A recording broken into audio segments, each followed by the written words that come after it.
Romans 4:20 through 21.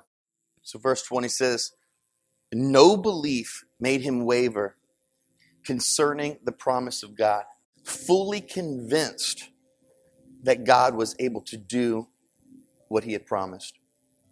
There's a lot of promises in this book.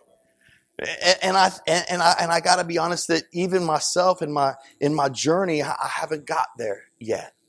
But I believe a whole lot more than I did yesterday, and a whole lot more than I did a year ago and 7 years ago. But I want to trust all of it. See, there's a battle that's raging in our minds because there's a battle between the wisdom of man and the wisdom of God. See, the wisdom of man is both sensual and demonic. It's self-seeking and envious, and everything evil is in that place. The wisdom of man. And we all have it. We're all struggling between the wisdom of man and the wisdom of God. And the wisdom of God is peaceable. It's gentle. It's willing to yield. It's full of good fruit. It's without partiality and without hypocrisy.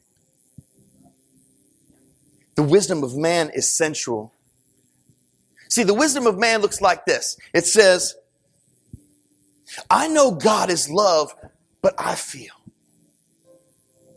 See, I know that God tells me to forgive, but I feel hurt. I've been betrayed. I know God says to live for others, but I want it like this.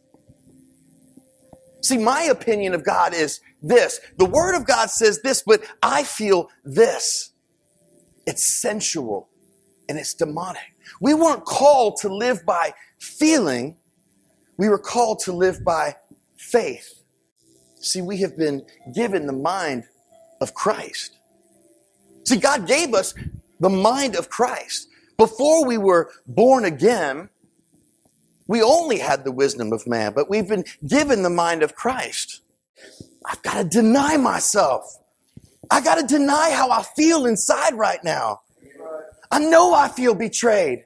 And I know I shouldn't forgive this person. But God says, the mind of Christ says this. We live sensual instead of faithful.